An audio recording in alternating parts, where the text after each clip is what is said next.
আসসালামু আলাইকুম সুপ্রিয় শিক্ষার্থী। আজকে আমি নবম দশম শ্রেণীর সাধারণ গণিত বইয়ের প্রথম অধ্যায় বাস্তব সংখ্যার একটি উদাহরণ সমাধান করব।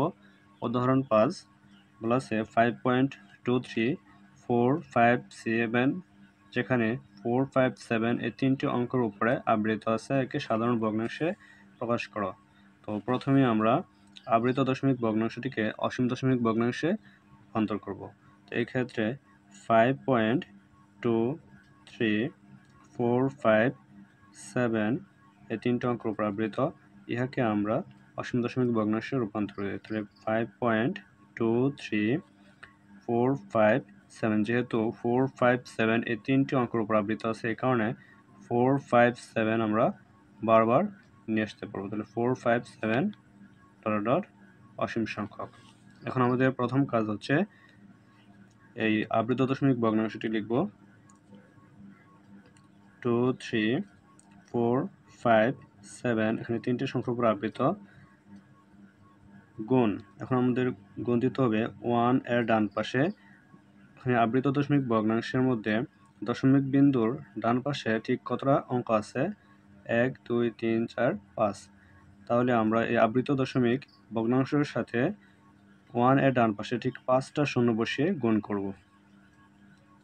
তাহলে গুণ করলে গুণফলটা পাওয়া যাবে আমাদের এই যে অসীম দশমিক ভগ্নাংশ লিখলাম, এই হার দশমিক বিন্দুর পরে ঠিক 5টা ডিজিট আমরা দশমিক বিন্দুর আগে নিয়ে আসবো।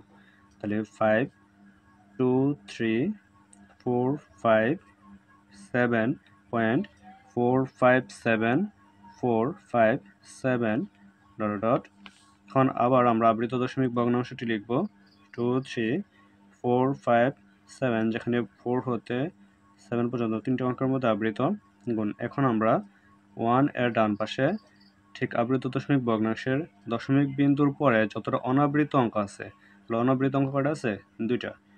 আমরা এই আবৃত দশমিক ভগ্নাংশের সাথে 1 এর ডান পাশে ঠিক 2টা শূন্য বসিয়ে গুণ করব। এই ক্ষেত্রে দশমিক বিন্দুর পর থেকে 2টা ডিজিট দশমিক বিন্দুর আগে চলে আসবে।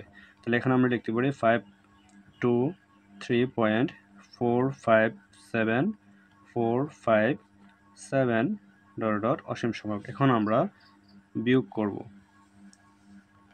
বিয়োগ করলে তো এখন আমরা বিয়োগ করলে দেখি বিয়োগ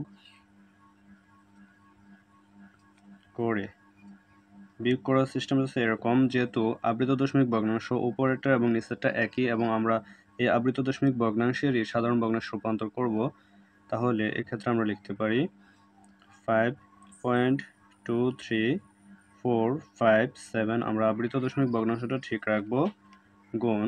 আমরা বিয়োগ করব, উপরে আছে 1 লক্ষ থেকে বিয়োগ করব 100, তাহলে 1 দিয়ে 1 এর ডান পাশে 5টা শূন্য মাইনাস হচ্ছে 100। এখানে আমরা ইকুয়াল এই পাশে বিয়োগ করলে দশমিক বিন্দুর পরে যা অঙ্ক সংখ্যা আছে সবগুলোই বাদ হয়ে যাবে এবং দশমিক বিন্দুর আগে সংখ্যাগুলো আমরা বিয়োগ করব। তাহলে এই ক্ষেত্রে ক্যালকুলেটর ব্যবহার করে 523.457 বিয়োগ হচ্ছে 523, তাহলে দশমিক বিন্দুর আগের সংখ্যাগুলো বিয়োগ করে আমরা বিয়োগফল পাই 522.934।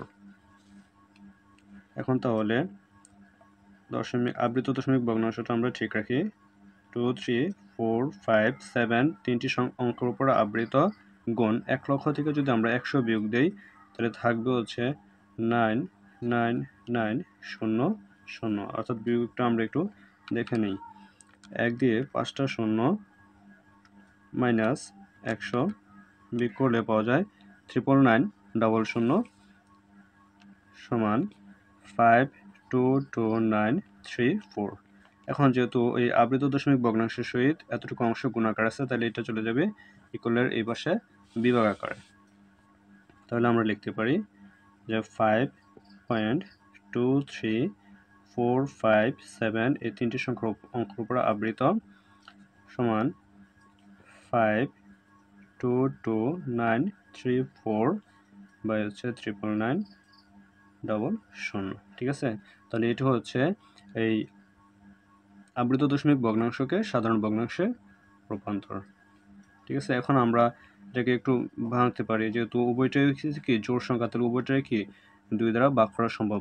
তাহলে এখন যদি আমরা 2 দ্বারা ভাগ করি, তাহলে ইহাকে 2 দ্বারা ভাগ করলে পাওয়া যায় হচ্ছে 49950 এবং লবকে 2 দ্বারা ভাগ করলে পাওয়া যায় 934 বিভাগ 2। একই সংখ্যা দ্বারা আমরা লব এবং হরে ভাগ করলাম, তাহলে এই ক্ষেত্রে পাওয়া যাচ্ছে 261467। ঠিক আছে, এখন এই হচ্ছে আমাদের সাধারণ ভগ্নাংশের রূপান্তর আবৃত দশমিক ভগ্নাংশকে। এখন ইহার বিকল্প আরেকটি পদ্ধতি আছে বের করার, একদম ছোট একটা পদ্ধতি, আমরা একটু খেয়াল করব। ঠিক আছে, বিকল্প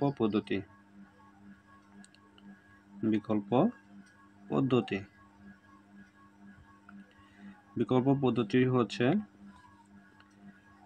5.23457। একটু ভালো করে আমরা লক্ষ্য করব। প্রথমে ভগ্নাংশের হরে আমাদের দশমিক বিন্দুর পরে দেখতে হবে যে কতটা আবৃত অঙ্ক আছে। তিনটা, এই কারণে আমরা হরে 3টি 9 দিব। তারপরে দশমিক বিন্দুর পরে ঠিক কতটা অনাবৃত অঙ্ক আছে 2টা, এই ক্ষেত্রে আমরা হরে 2টা 0 দিব।